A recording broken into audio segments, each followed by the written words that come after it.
on the podium and in the hall. Thank you so much for having me here this morning. I'm a Girmitya, and I'm a proud Girmitya. I'm an Indian and I'm a proud Indian. I'm a South African and African and a proud African. All of this coexist peacefully within my being. And when you look at the flags in front of this podium, the 8 flags there, all attached to the Indian flag, we have something in common. Our histories, the 7 countries' flags that you see here, is tied up with the history of India. It is my history as well as your history. And it's a history of subjugation, a history of suffering, a history of exploitation. But at the same time, it's a history of the resilience of the human spirit, the resilience of the Indian psyche to overcome all of these difficulties and emerge victorious through our respective liberation struggles. That is what we share in common amongst our countries. And I think this is the bond of friendship that is so much alive today in this very fractured world that we find ourselves in. A world where power is right and might is right. No longer a world where all of us are part of one human family, Vasudeva Kutumbakam.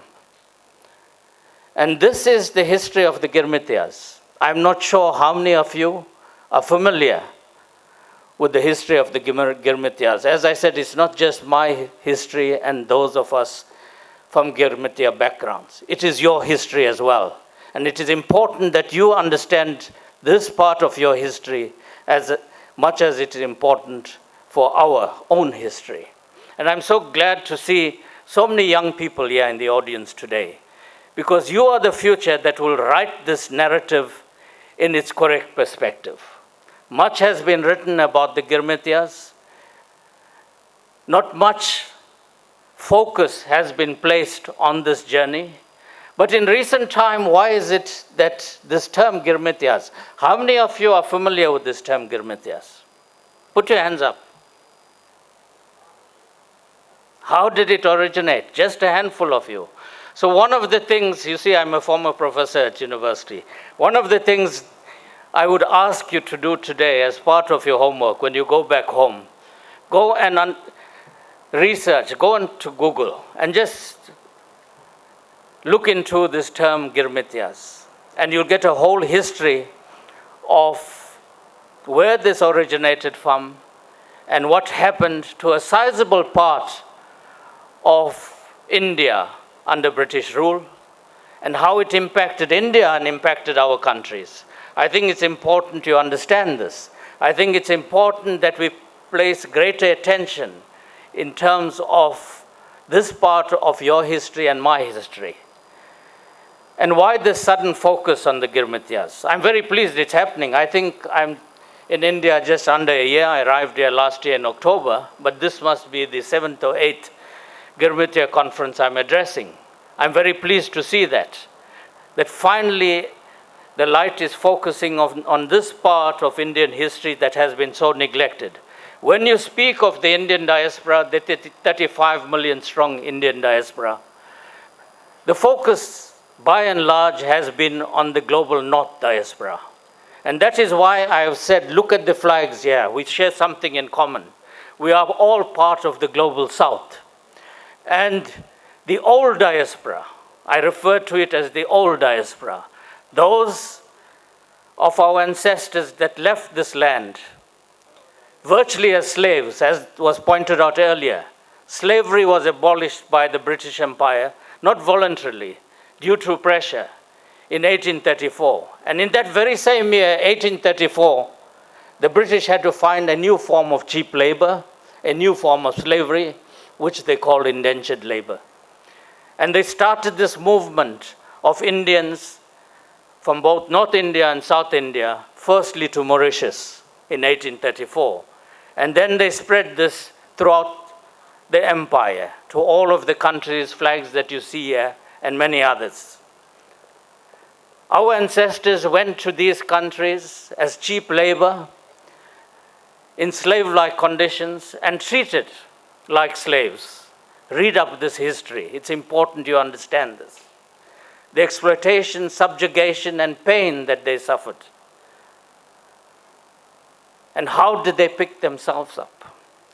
How did these countries pick themselves up? Because the histories of the Girmitiyas is very much linked to the rise of the countries that we are resident in today. We all were under colonial rule. In the case of South Africa, a further level of discrimination. We had apartheid, based where your existence was based on your race. And yet we were able to lift ourselves out. And what you are seeing today, the rise of the global South, is also why you are focusing more and more on this Girmitiya community. As I said previously, even when Pravasi was initiated, the first Pravasi, it was dominated by and large, the narrative on what I call the global North diaspora, the wealthy diaspora, so to say, because all of us were shipped to the countries that are regarded as poor, but no longer today. No longer today. And this impacted on us as well, because very much many of the writers, when I speak to Indians today in India about the Girmitiya community, you still have a perception that we were poor, impoverished Indians that were sent to all parts of the Indian Empire. But my ancestors may have been poor materially, but they were not poor mentally. They were highly educated in their own culture, their own religion, their own language, and they brought this rich history to all of our countries and nourished these countries. President Mandela, upon our dawn of our democracy in 1994, referred to South Africa as a rainbow nation, because all of the colors of the world that makes up the South African fabric enriches it. And part of that richness is our own Indian history, culture, and civilization that is now embedded in my country and of which we are also proud. Not just us as Indians, but all South Africans. So I think it's important that we shine the torch on the Girmitiya history and distinguish it from the Indian diaspora of the global North. Because a person born in Guyana or Suriname or South Africa has a different upbringing and a different view of the world, coming from developing countries, coming from countries that were under colonial rule like yourselves. Our upbringing is totally different from an Indian that migrated to Norway or to London or to Los Angeles. They have a different view of the world, rightfully so, because they come from a developed part of the world. Our struggles still continue this day. The tariffs that are being imposed on India, imposed on my country, the BRICS countries in general, is nothing but discrimination and an attempt to subjugate the rise of these countries. But what we have seen is a civilizational rise. The rise of India has brought a sharper focus on the rise of the Girmitiya community. Not because the countries we live in also are not rising. They are also becoming powerful countries of the global South that cherish the sovereignty and are prepared to fight for that sovereignty in this day and age. So what we are seeing as part of the global realignment is also creating the space for us to assert our own identities and rewrite our histories. And this history must be rewritten in its true form, not from the perspectives of those that have a lopsided view of this Girmitiya history. I'm saying this to scholars here in India, to students here in India, and to scholars and students in our countries. We need to rewrite this narrative. We need to better understand this narrative, and we need to rekindle and strengthen these bonds. Because the rise of India, as Sri Aurobindo said, the rise of India is also the rise of Sanatan Dharma. We experience this on a daily basis. You see it. And as you rise, we also rise with you. because you also give us that confidence in ourselves, in our culture. India is a civilizational culture, and we are proud to be part of that civilizational culture. India will occupy its rightful stage on the global stage, no matter what tariffs you may put, what other barriers you may put. When the tide is rising, no amount of sandbanks can prevent the tide from reaching its goal. India will become stronger, so will we become stronger, so will the global south become stronger. When you chaired the G20, you focused on the global south. The first summit, the Voice of the Global South, was chaired by Prime Minister Modi, focusing on our common heritage and our common struggle to regain our rightful place in history. And as you rise, we will become stronger. Prime Minister Modi earlier this year, in January at the 18th Pravasi Bharatiya Divas, for the first time in his speech, I was present there, dedicated a substantial part of his speech to the Girmitiya community.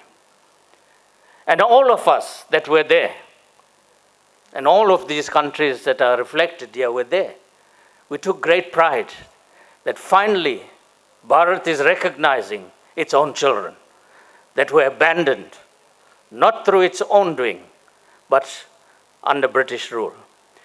Prime Minister Modi also set forth a vision of what he would like to happen in terms of the global Girmitiya community, including working towards a global conference of the Girmitiyas, setting up research centers, making documentaries and films about the Girmitiyas, and what the Girmitiya Foundation, and I'm very thankful, one of the first organizations that came to see me when I arrived here was the Girmitiya Foundation.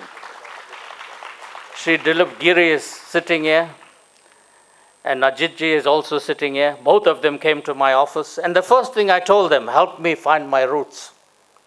If we don't know our roots, we don't know our place in society. And I think that's the search of every Girmitiya, is to find the roots so that you know that you are rooted in this world. And I think all of us have that desire. And the Girmitiya Foundation has been magnanimous in that.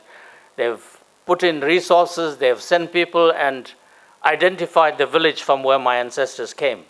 And I will shortly go there, even if I do not find family, but at least I can touch the soil where my great-grandparents were forced out of.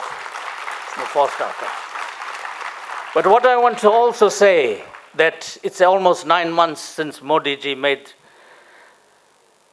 the recommendations on setting up a Girmitiya center. We have not heard anything from the authorities yet. What is the thinking in this regard? Because Prime Minister Modi did say in that speech he will task his officials to take forward their recommendations. I've heard informally that a global Girmitiya center will be set up here in Delhi within the RIS, the think tank here, a very respected think tank. And I also heard that they will work towards a global Girmitiya conference. But we hope that the authorities will consult us, because as I said, this has to be a joint venture. It is not a Girmitiya center about us. It is a Girmitiya center about us and about you also. So it has to be a joint project where we co-own it. As much as it is owned by you as Indians, it must be owned by us, whether it's Trinidadian, Guyanian, Fijian, South African, or Jamaican, or Surinamese. We must be part of this process, and we are very willing to be part of this process.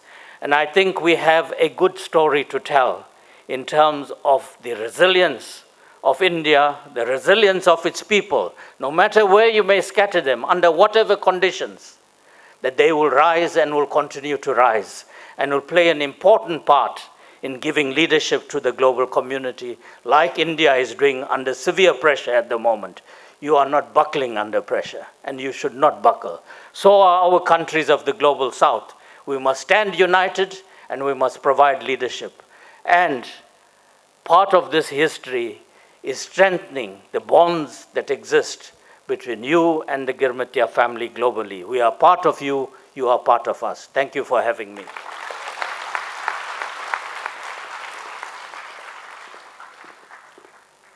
अगर आप ये video YouTube पर देख रहे हैं तो हमारे channel को सब्सक्राइब करें और बेल आइकन को दबाना ना भूलें। अगर आप Facebook पर ये वीडियो देख रहे हैं तो हमारे पेज को लाइक करें।